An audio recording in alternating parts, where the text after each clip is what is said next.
1 Chronique, chapitre 21. Dénombrement et peste. Satan se leva contre Israël et il excita David à faire le dénombrement d'Israël. Et David dit à Joab et au chef du peuple, « Allez, faites le dénombrement d'Israël, depuis Beersheba jusqu'à Dan, et rapportez-le-moi, afin que je sache à combien il s'élève. » Joab répondit, « Que l'Éternel rende son peuple 100 fois plus nombreux. Ô roi mon Seigneur, ne sont-ils pas tous serviteurs de mon Seigneur? Mais pourquoi mon Seigneur demande-t-il cela? Pourquoi faire ainsi pécher Israël? » Le roi persista dans l'ordre qu'il donnait à Joab. Et Joab partit et parcourut tout Israël. Puis il revint à Jérusalem. Joab remit à David le rôle du dénombrement du peuple. Il y avait dans tout Israël 1100 000 hommes tirant l'épée, et en Juda 470 000 hommes tirant l'épée. Il ne fit point parmi eux le dénombrement de Lévi et de Benjamin, car l'ordre du roi lui paraissait une abomination. Cet ordre déplut à Dieu qui frappa Israël. Et David dit à Dieu, « J'ai commis un grand péché en faisant cela. Maintenant, daigne pardonner l'iniquité de ton serviteur, car j'ai complètement agi en insensé. » L'Éternel adressa ainsi la parole à Gad, le voyant de David. « Va dire à David, ainsi parle l'Éternel. Je te propose 3 fléaux. Choisis-en un, et je t'en frapperai. » Gad alla vers David et lui dit, « Ainsi parle l'Éternel. Accepte ou 3 années de famine, ou 3 mois pendant lesquels tu seras détruit par tes adversaires et atteint par l'épée de tes ennemis, ou 3 jours pendant lesquels l'épée de l'Éternel et la peste seront dans le pays et l'ange de l'Éternel portera la destruction dans tout le territoire d'Israël.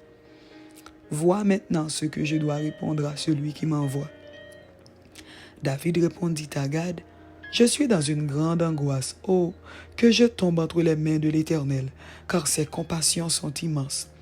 Mais que je ne tombe pas entre les mains des hommes. » L'Éternel envoya la peste en Israël, et il tomba 70 000 hommes d'Israël.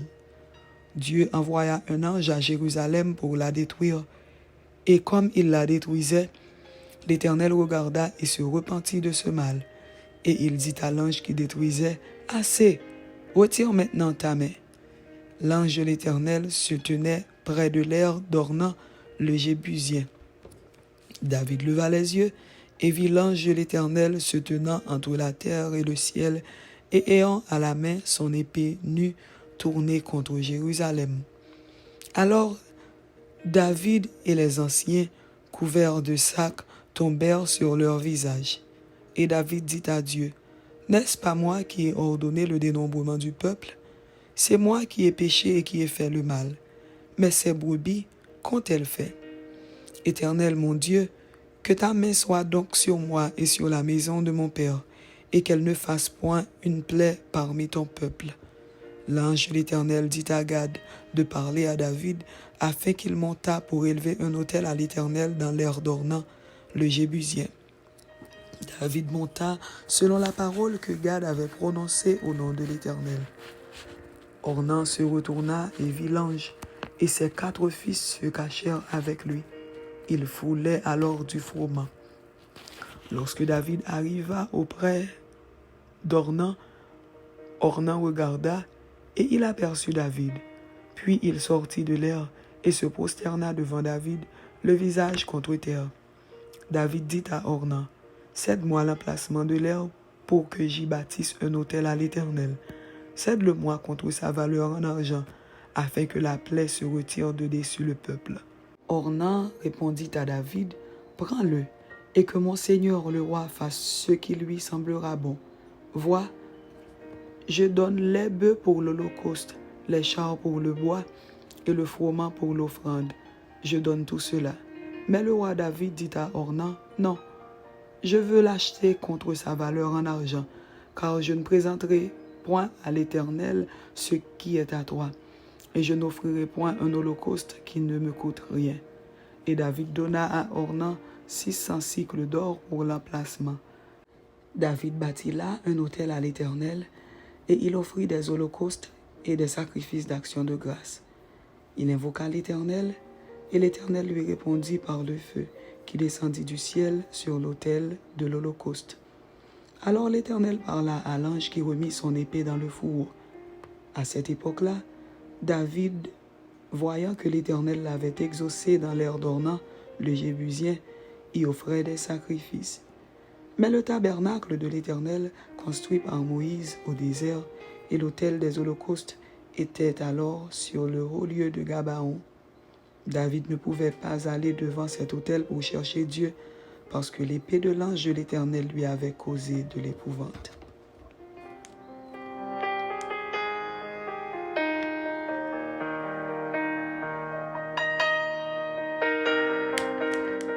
En Chronique, chapitre 22. Et David dit, « Ici sera la maison de l'Éternel Dieu, et ici sera l'autel des holocaustes pour Israël. » Préparatifs de David pour la construction du temple.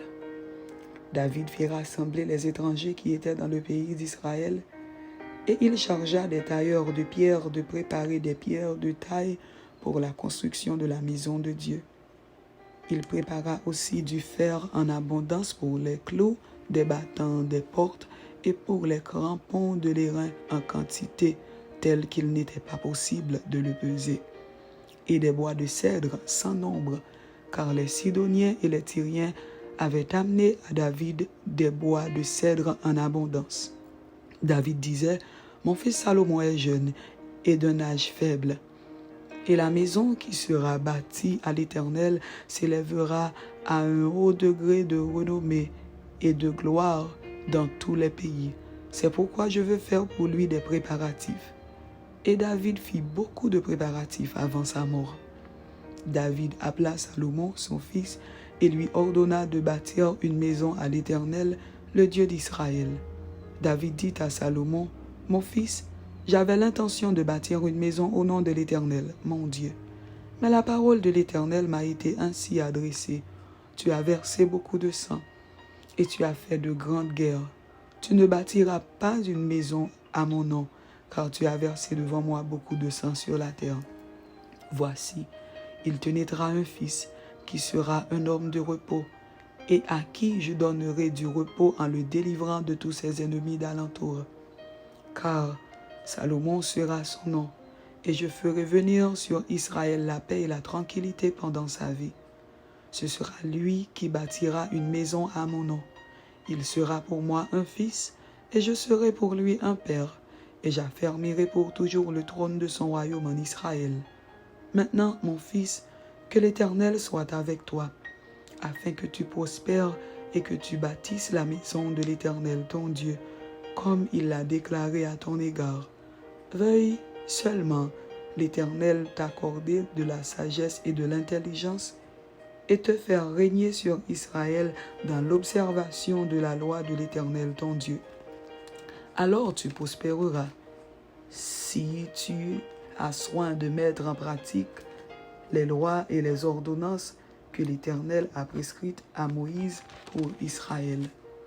Fortifie-toi et prends courage, ne crains point et ne t'effraie point. Voici, par mes efforts, j'ai préparé pour la maison de l'Éternel 100 000 talents d'or, 1 million de talents d'argent, et une quantité d'airain et de fer qu'il n'est pas possible de peser, car il y en a en abondance. J'ai aussi préparé du bois et des pierres, et tu en ajouteras encore. Tu as auprès de toi un grand nombre d'ouvriers, des tailleurs de pierre et des charpentiers, et des hommes habiles dans toute espèce d'ouvrage. L'or, l'argent, l'airain et le fer sont sans nombre. Lève-toi et agis, et que l'Éternel soit avec toi. » David ordonna à tous les chefs d'Israël de venir en aide à Salomon, son fils. « L'Éternel, votre Dieu, n'est-il pas avec vous et ne vous a-t-il pas donné du repos de tous côtés? Car il a livré entre mes mains les habitants du pays.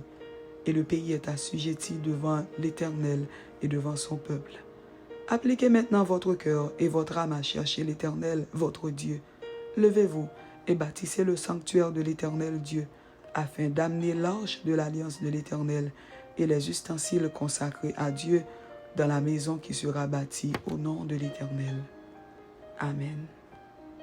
C'était un Chronique chapitre 21 et un Chronique chapitre 22. Que Dieu vous bénisse. Amen.